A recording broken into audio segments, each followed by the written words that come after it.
그럼 스토리텔링 가볼게요. 먼저 우리 몸의 일부분이래요.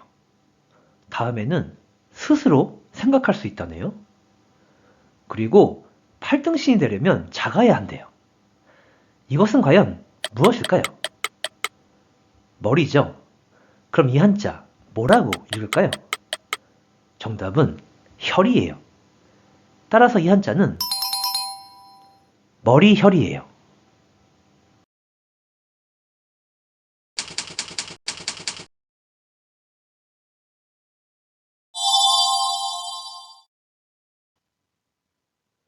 안녕하세요. 어쭈구리 일본어입니다. 이 채널에서는 독학으로 일본어를 공부하시는 분들을 위해서 저희 한일부부가 한자의 모양을 세분화한 후에 스토리텔링을 이용함으로써 일본 한자를 최대한 쉽고 효율적으로 해설해드리고 있어요. 독학으로 공부하는 대부분의 분들이 한자기가 너무나 힘들거나 한자 때문에 골치를 앓고 계시는 분들도 상당히 많으실 거예요. 하지만 정말로 많은 분들께서 이 스토리텔링을 이용한 한자 비법에 대해서 너무 좋게 평가를 해주시고 있어요. 코멘트를 남겨주신 분들께는 이 자리를 빌어서 진심으로 감사드릴게요. 그리고 지금 현재 일본어 한자 공부가 많이 힘드신 분께서는 오늘 이 영상을 보시게 되면 한자 공부, 앞으로는 실패할 일은 절대로 없게 될 것이니까 마지막까지 꼭 시청 부탁드릴게요. 그리고 시청 소감이나 강의 내용에 대해서 요청사항 등이 있으시면 코멘트란에 내용 남겨주시고요. 참고로 이 채널에 관한 프로필을 영상概要欄에 남겨드렸으니까 궁금하신 분께서는 함께 확인해 보도록 하세요. 그럼 지금부터 본론으로 들어가 볼게요. 오늘은 한자편 파트 8의 세 번째 시간이에요. 파트 8에서는 방금 전에 소개해드렸던 머리혈이 쓰이고 있는 24개의 한자를 소개해드릴 예정인데, 지난 시간까지는 이 머리혈이 쓰이고 있는 개별 한자에 대해서 8개를 이미 소개해드렸어요. 따라서 이 영상이 오늘 처음이신 분께서는 파트 8의 이전 영상들을 함께 시청해주시면 훨씬 더 효과적인 한자 공부가 가능하실 거예요. 그럼 오늘은 새롭게 4개의 한자에 대해서 소개해드리도록 할게요. 지금 오늘의 주인공인 4개의 한자들이 보이고 있는데, 제일 먼저 모든 한자들 속에 머리혈이 쓰이고 있다는 점을 확인해주세요. 그럼 바로 이러한 점을 참고하면서 오늘의 첫 번째 한자부터 소개해드리도록 할게요.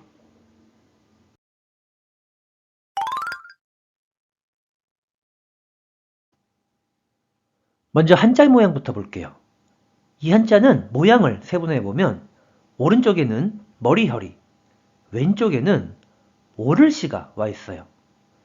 참고로 오를시는 지평선 위로 해가 막 떠올라서 아침을 의미하게 되는 아침단이라는 한자에 아랫부분은 그칠지가 조금은 변형되어서 더해진 형태예요. 따라서 오를시는 아침 일찍부터 잔소리를 해대는 것은 그치는 게 옳다 라고 이해를 하시면 한참기가 수월해지니까 함께 메모해 보도록 하세요. 그럼 이번에는 스토리텔링을 이용해서 한자를 쉽고 효율적으로 암기해 보도록 할게요. 지금 책이 한 권 보이고 있죠? 근데 이 책의 내용을 옳게 파악하고 싶은데 책머리에 제목이 없어서 내용 파악이 좀 힘든 상황이네요. 자, 그럼 문제입니다.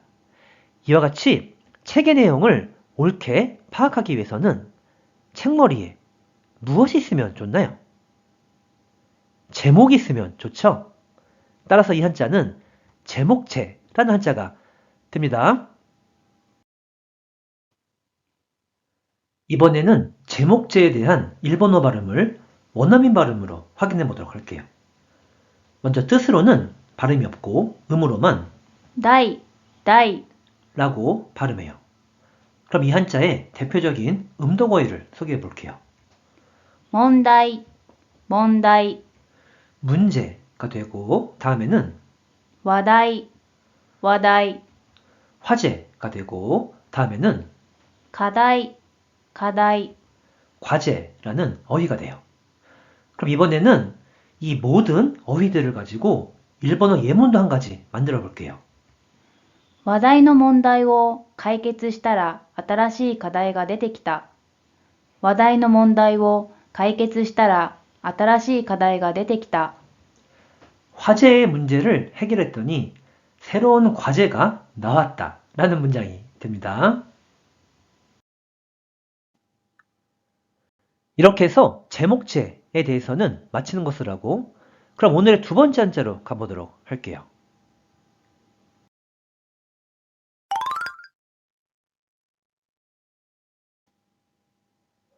먼저 한자 모양부터 볼게요. 이 한자는 모양을 세분해보면 오른쪽에는 머리혈이 그리고 왼쪽에는 근원원, 언덕원이 각각 더해진 형태예요. 참고로 근원원이라는 한자는 위쪽에는 산기슭을 의미하는 한자인 기슬거미, 가운데 부분에는 흰백이, 그리고 아랫부분에는 자글소가 와 있죠. 그래서 근원원은 산기슭에서 흘러내리는 하얗고 작은 물줄기는 자연 생태계의 근원이라고 이해를 하시면 한잠기가 수월해지니까 함께 메모해 보도록 하세요. 그럼 이번에는 스토리텔링 가볼게요. 지금 우리 사람들의 머리 보이시죠? 근데 이 머리로 생각하는 우리들의 사고방식은 근원적으로는 하는 일들이 모두 잘 풀리기를 원하지 않나요? 자, 그럼 문제입니다. 이와 같이 우리 사람들의 머리는 근원적으로 모든 일이 잘 되기를 뭐 하고 있나요? 잘 되기를 원하고 있죠. 따라서 이 한자는 원할원이라는 한자가 됩니다. 그럼 이번에는 원할원에 대한 일본어 발음을 확인해 볼게요. 먼저 뜻으로는 願う、願う、 라고 있고 한편 음으로는 がん、がん、 이라고 발음해줘요. 그럼 먼저 대표적인 음덕어휘 소개해 볼게요. 志願、志願、 대학교를 지원하다 할 때의 지원이 되고 다음에는 願書、願書、 대학교에 원서를 내다 할 때의 원서가 돼요. 그래서 이 둘을 합쳐서 志願書、志願書、 지원서라는 어휘가 돼요. 자, 그럼 다음에는 훈동예문도 한 가지 소개해 볼게요. これからもよろしくお願いします。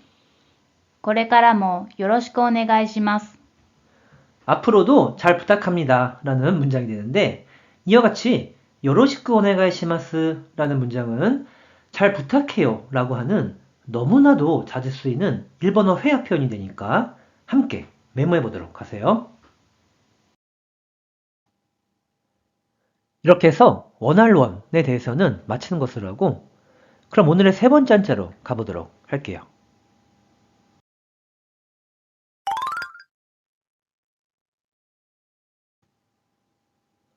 먼저 한자의 모양을 보면 오른쪽에는 머리혈이 그리고 왼쪽에는 불화가 각각 더해진 형태예요. 근데 이 불화는 일본어에서는 불 이외에 또 다른 의미로도 사용이 되는데 그게 바로 뭐냐면 불화는 화요일을 의미하는 한자이기도 해요. 그래서 일본어로는 화요일을 이렇게 쓴다는 점을 먼저 참고해 주세요. 따라서 우리도 여기에 등장하는 불화는 화요일을 의미한다고 한번 생각해 볼게요. 자, 그럼 스토리텔링입니다. 지금 달력을 보니까 오늘은 화요일이에요. 근데 실은 매주 화요일마다 귀찮고 골머리 아픈 업무 보고 때문에 번거로움을 느끼고 있는 상황이에요. 자, 그럼 문제입니다. 지금 이 사원은 매주 화요일마다 골머리 아픈 업무 보고 때문에 무엇을 느끼고 있나요? 번거로움을 느끼고 있죠. 따라서 이 한자는 번거로울 번이라는 한자가 됩니다. 그럼 이번에는 번거로울 번에 대한 일본어 발음 확인해 볼게요. 먼저 뜻으로는 煩わしい、煩わしい。 음으로는 半、半、 또는 盆、盆。 이라고도 발음해줘요. 그럼 이 한자의 대표적인 음도거의를 소개해 볼게요. 煩雑、煩雑。 일이 너무 번잡하다 할 때의 번잡이 되고 다음에는 煩悩、煩悩。 불교의 108번뇌에 등장하는 번뇌라는 어휘가 돼요. 그럼 다음에는 훈동의 문단 까지 소개해 볼게요. 最近は煩わしい仕事が増えている。最近は煩わしい仕事が増えている。 요즘은 번거로운 업무가 늘어나고 있다 라는 문장이 됩니다. 이렇게 해서 번거로울 번에 대해서는 마치는 것을 하고 그럼 오늘의 마지막 한자로 가보도록 할게요.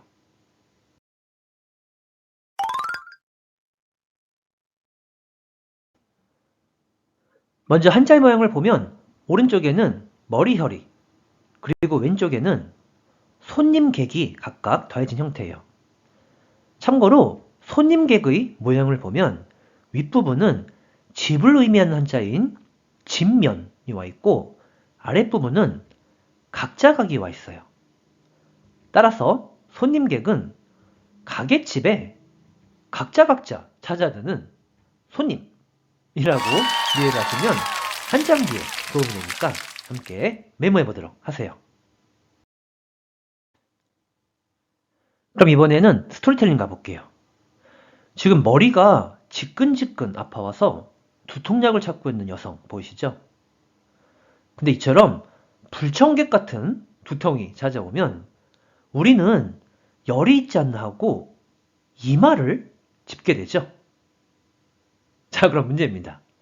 이와 같이 불청객처럼 머리 아픈 두통이 찾아오면 우리는 어디를 짚어보게 되나요? 정답은 이마를 짚게 되죠. 따라서 이 한자는 이마액이라는 한자가 됩니다. 그럼 이번에는 이마액에 대한 일본어 발음을 확인해 볼게요. 먼저 뜻으로는 額、額。 한편 음으로는 額、額。 라고 타금 발음 나는 점에 주의해 주세요. 그럼 먼저 이 한자의 음도거의를 소개해 볼게요. 金額、金額。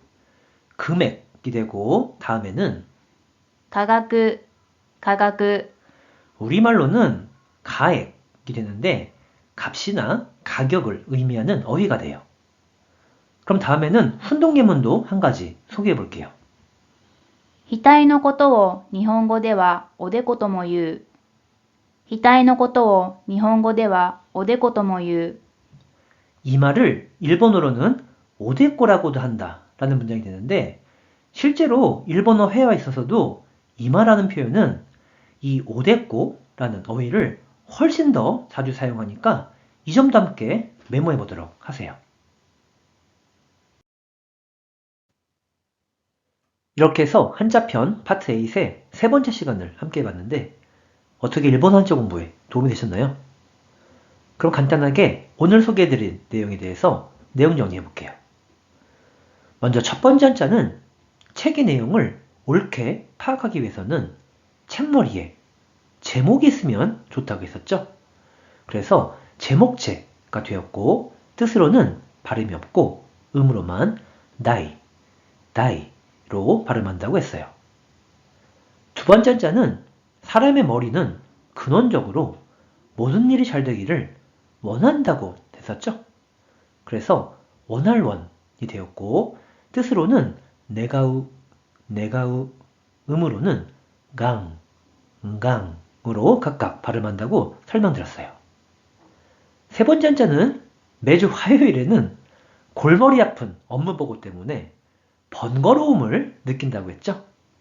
그래서 번거로울 번이 되었고 뜻으로는 와즈라와시, 와즈라와시 음으로는 항 또는 몽으로도 읽는다고 설명드렸어요. 그리고 마지막 한자는 불청객처럼 머리 아픈 두통이 찾아오면 이마를 짚는다고 했었죠. 그래서 이마액이 되었고 뜻으로는 히타이 음으로는 가쿠로 각각 읽는다고 설명드렸어요. 이렇게 해서 한자편 파트 8의 세 번째 시간을 마치는 걸로 할게요. 오늘도 일본 한자 공부 수고 많이 하셨고요. 이 영상이 오늘 처음이신 분께서는 한자편 파트 1부터 파트 7도 함께 시청해주시면 훨씬 더 효과적인 한자 공부가 가능하리라 생각합니다. 자, 그럼 다음 시간에 다시 만나도록 할게요. 소리자, 맞다네.